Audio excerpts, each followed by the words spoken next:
नमस्कार। ये आपके बच्चे का बर्थ डिटेल 8 मई 2001 और सुबह के 11:05 पर इनका जन्म हुआ है। ये कुंडली कर्क लगन की कुंडली है, यानी जो ये लगन है वो कर्क है और चंद्रमा वृश्चिक राशि में कुंडली के 5वें घर में बैठा हुआ है। यानी इनकी जो जन्म की राशि है वो है वृश्चिक राशि। तो लग्न के स्वामी चंद्रमा, राशि के स्वामी मंगल। सबसे पहली बात यह है कि जब राशि और लग्न दोनों जल तत्व राशि में आ जाएं, क्योंकि ये कर्क राशि और ये वृश्चिक राशि लग्न और राशि के स्वामी दोनों वृश्चिक में हो या जल तत्व राशि में जैसे यहाँ विराजमान है, तो ये व्यक्ति के स्वभाव के अंदर बहुत ज्यादा गोपनीयता देते हैं। यानी ऐसे लोग मैंने अधिकतर देखा है, अपनी बात को पूर्ण रूप से खुलकर ना बताना।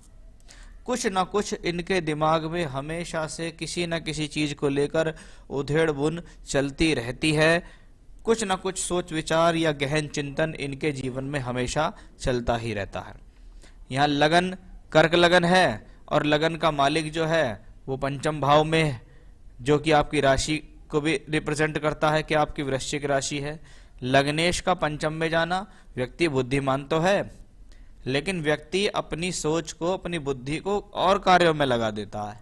यानी कहीं ना कहीं उसकी जो बुद्धि है वो चलायमान रहती है, क्योंकि ये चंद्रमा यहाँ नीच का है, 1 डिग्री का ये ग्रह है और नीच का चंद्रमा पंचम में आ रहा है, तो ये बुद्धि को भ्रमित करता है, जिसके कारण व्यक्ति अपने जीवन में सटीकता नहीं रख पाता, सहजता नहीं रख पाता, गंभीरता नहीं रख पाता, किसी एक काम के लिए परफेक्ट टारगेट नहीं रख पाता है।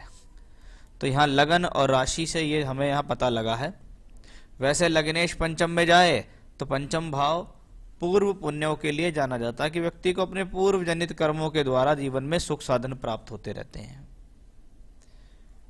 कुंडली में मंगल और केतु 6ठे घर में बैठे हैं। अब मंगल केतु 6th हाउस में हो तो व्यक्ति के भीतर साहस करने की क्षमता है, व्यक्ति के भीतर जीवन में कुछ स्वयं के बल पर करने की क्षमताएं हैं, वो यहाँ साफ तौर पर दिखाई दे रही हैं। अब यही मंगल योग कारक है, यानी पंचम भाव और दशम दोनों का मालिक होके चंद्रमा जो मंगल जो है 6ठे घर में बैठा है। राहु केतु एक्सेस पे है। इसका मतलब शिक्षा के लिए भी व्यक्ति को जीवन में अड़चने परेशानी अवश्य आएंगी, क्योंकि एक तो ये राहु केतु अक्ष पे गया और ये 6ठे घर में भी गया, इसलिए एजुकेशन को लेकर कुछ ना कुछ समस्या अवश्य होंगी। साथ ही साथ आप देखिएगा पंचम भाव में नीच का चंद्रमा है और शनि की दृष्टि भी इस पर आती है, जो कि अष्टमेश है। इसका मतलब है पढ़ाई को लेके मन में डामाडोल होना या एक रूपता ना रहना, दिमाग की स्थिरता ना रहना, उनके कारण इनको एजुकेशन हो चाहे इनकी प्रोफेशनल लाइफ हो, उसमें इनको इस प्रकार से समस्या का सामना करना पड़ सकता है। वहीं दूसरे तरीके से देखें तो बुध और बृहस्पति भी इसको देखते हैं। अब बुध क्या है कुंडली में 12वें और तीसरे घर का मालिक है, उसका भी पंचम से संबंध है, वो अच्छा नहीं। बृहस्पति 6ठे घर का मालिक है, उसका संबंध भी ठीक नहीं, लेकिन बृहस्पति नवमेश भी है। अब नवमेश का तो इनको फल मिल सकता है, उसका फल मैं आपको आगे बताऊंगा, लेकिन अभी जहां तक मैंने शिक्षा के बारे में पढ़ा तो मुझे कोई ज़्यादा अच्छी शिक्षा का संकेत यहाँ से नहीं मिला। शिक्षा में मन ना लगना, शिक्षा में पूरी तरीके से दिमाग ना लगाना, किसी न किसी तरीके से प्रॉब्लम में आना, वो कॉम्बिनेशन यहाँ दिख रहा है। अब बृहस्पति कौन है? बृहस्पति है नवमेश। नवम भाव भाग्य का स्थान है, तो नवम भाव पिता का भी है। अब नवम भाव का मालिक एकादश में बैठ के आपके पंचम भाव पे दृष्टि डालता है, वहां पे चंद्रमा बैठा हुआ है। इसका मतलब अगर ये व्यक्ति अपने पिता से जुड़कर चले, पिता से संबंधित कार्य करे, कुटुंब से जुड़ा हुआ कार्य करे, तो जीवन में इसको तरक्की मिल जाएगी, या कह सकते हैं इनके पिता ही इनके सूत्रधार होंगे, इनके पिता ही इनके जीवन में इनको कुछ कराने वाले होंगे। साथ ही साथ आप देखिएगा भाग्येश के साथ बुध हैं, यानी भाग्य बनाने के लिए टूर ट्रैवलिंग यात्रा भी करनी पड़ सकती है। दूर के लोगों से संपर्क भी बनाना पड़ सकता है, तो वो चीज भी यहाँ दिखाई दे रही है। अब मैंने एक कॉम्बिनेशन और देखा है, जब ऐसा कोई कॉम्बिनेशन के बुध और बृहस्पति, तो कभी कभी क्या होता है, व्यक्ति के जन्म लेने के बाद कोई बड़ा स्थान परिवर्तन जीवन में आ जाता है। या जैसा कि आप ये देख रहे हैं कि दिसंबर 2021 से बुध की महादशा इस बच्चे को आएगी। अब 12 और 3 का मालिक लाभ भाव में बैठा है।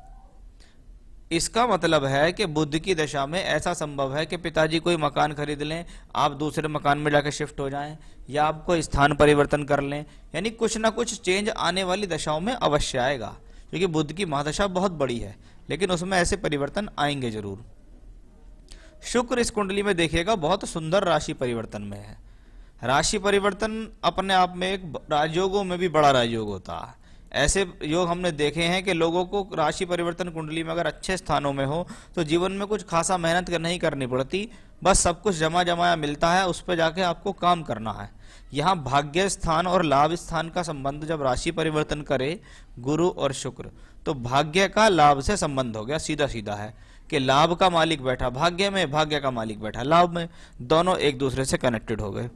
जब कनेक्टेड हो गए तो आप ये समझ लीजिए कि आपका लाभ आपके भाग्य से जुड़ गया। आपके पिता आपको जीवन में लाभ देंगे, आपके पिता आपको जीवन में कार्य के लिए सहयोग देंगे, तो वो बहुत सुंदर राजयोग यह दिखता है। उच्च का शुक्र है, भूमि जमीन जायदाद वाहन सुख आपको दिलाएगा, घर परिवार से सुख संपत्ति देगा, पैतृक संपत्ति दिलाएगा, क्योंकि शनि अष्टमेश होके अष्टम को देख रहे हैं, ये भाव पैतृक संपत्ति का भी होता है। अब बात करेंगे हम राहु के बारे में। राहु देखिए 12वें घर में जब हो तो हवाई यात्राएं, विदेश यात्राएं कराने में सक्षम है। वहीं राहु क्योंकि बुध की राशि में बैठा है, बुध ऑलरेडी द्वादशेष है, इसका मतलब राहु भी अपनी दशांतर दशा में आपको स्थान परिवर्तन आदि करा सकता है।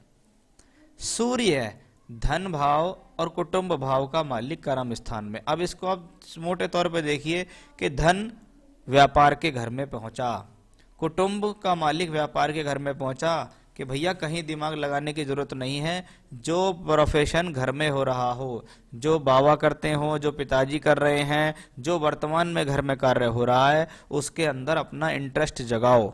बाकी किसी कार्य में कोई इन्वॉल्वमेंट मत करो, कोई नया बिजनेस करने की आपको जरूरत नहीं है, कोई नया काम करने से आपको फायदा नहीं मिलेगा, क्योंकि इस कुंडली में जैसा कि आपने मुझे बताया था कि आपका इस चीज का काम है, वो काम यहाँ साफ तौर पे दिखता है।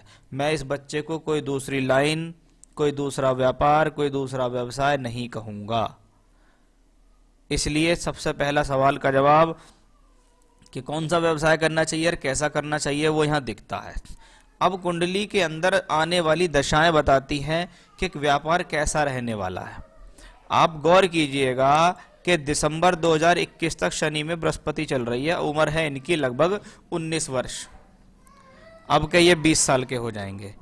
अब शनि में बृहस्पति की दशा, मुझे इस कुंडली में पहले ही कोई शिक्षा को लेकर बहुत अच्छे संकेत दिखे नहीं, हो सकता है शिक्षा थोड़ी बहुत कर ले, लेकिन बात आती है बुध की दशा की कि आखिरकार जीवन में होने वाला क्या है। दिसंबर 21 से बुध बैठा एकादश भाव में नवमेश के साथ, के पिता के साथ लगकर काम करोगे तो फायदा मिल जाएगा, लेकिन बुध क्योंकि द्वादश और तीसरे का मालिक है, इसलिए ये आपको कार्य में मन नहीं लगाने देगा।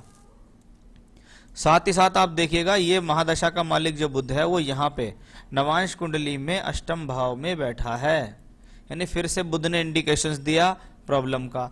और दशमांश कुंडली, ये है दशमांश, जहाँ से हम सिर्फ आपकी प्रोफेशनल लाइफ देखते हैं, वहां पे बुध 12वें घर में केतु के साथ, जो फिर से संकेत देता है कि ऐसी स्थितियों में मैंने लोगों को देखा है कि सब कुछ ठीक है, काम भी अच्छा है, बस थोड़ा सा दिमाग लगाना है, लेकिन वो उसमें बस अपना दिमाग ही नहीं लगा पाते। फादर कहते हैं ये कर लो, वो कर लो, ऐसे कर लो, भैया तुम सिर्फ जाके वहां बैठ ही जाओ तो भी बहुत है, लेकिन ऐसे में बच्चा अपने दिमाग को पूर्ण रूप से स्थायी कर नहीं पाता, क्योंकि इस कुंडली के अंदर मैच्योरिटी में भी थोड़ा सा प्रॉब्लम है और दिमाग के स्थायीपन में भी समस्या है, जिसको मैं कह सकता हूं कि भी कम से कम 2024 तक जब पहुंचते पहुंचते ये अपने जीवन में कुछ स्थिर हो पाएंगे, तब ही इनके जीवन में कुछ बेहतर हो पाएगा। लेकिन उससे पहले इनको किसी प्रकार के कोई नया पैसा नहीं देना है, कोई नया इन्वेस्टमेंट नहीं करना है, कोई बिजनेस नहीं कराना है। करना है तो सिर्फ ये कि भैया मेरे साथ रहो और काम करो, तुमको जो चाहिए मैं दूंगा, लेकिन कोई इन्वेस्टमेंट नहीं। क्योंकि बुध की दशा जब दशमांश में राहु केतु एक्सेस में ग्रह पहुंचता है तो व्यक्ति का दिमाग इधर उधर भटकता है, फिर वो अपने जीवन में अपने ट्रैक से भटकता है। कुछ दिन उसको ठीक रहता है, फिर वो अलग हो जाता है। तो ये तो कॉम्बिनेशंस रहे इस कुंडली के। आपने पूछा है कि इनको कौन सा ऐसा रत्न पहनाए जो कि इनके लिए ठीक हो। देखिए, पुखराज पहन सकते हैं ये पुखराज रत्न, क्योंकि पंचम भाव को बृहस्पति यहाँ भाग्येश के साथ राशि परिवर्तन के भी है, इसलिए ये इनको सद्बुद्धि भी देगा और इनके भाग्य को भी चरकाएगा। तो एक श्रीलंकन पुखराज इनको धारण करना चाहिए। आपको चाहिए तो मेरे से प्राप्त कर सकते हैं, मैं बहुत अच्छे दामों में आपको इसको अवेलेबल करा सकता हूँ। एक बात। दूसरा, व्यवसाय के बारे में मैंने बता दिया। उपाय, बच्चे से कहिएगा कि रोजाना गायत्री मंत्र और हनुमान चालीसा कम से कम 21 बार गायत्री मंत्र का जाप और सुबह शाम हनुमान चालीसा का पाठ करें।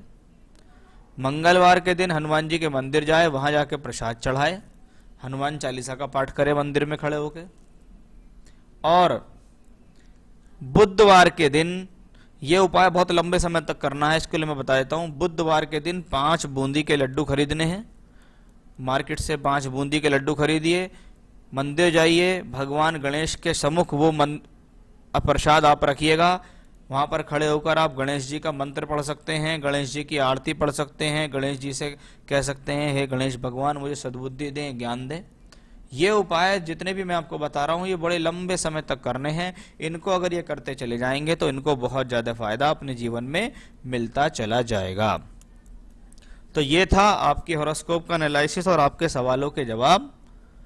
स्थिरता में कमी रहेगी, जैसे जैसे उपाय करते चले जाएंगे वैसे वैसे जीवन में काफ़ी हद तक सब चीज़ें ठीक होती चली जाएंगी। नमस्कार।